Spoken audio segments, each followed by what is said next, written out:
Assalamualaikum warahmatullahi wabarakatuh.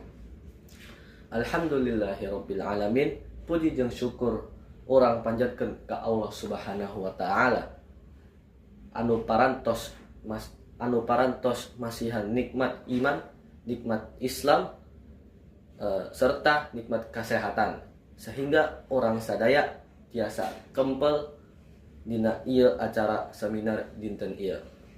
Hadirin anu dihormat, runtuyan acara seminar itu ieu nyaeta kahiji bubuka, kedua sambutan, katilu penyampaian materi seminar, kaopat tanya jawab, kalima panutup.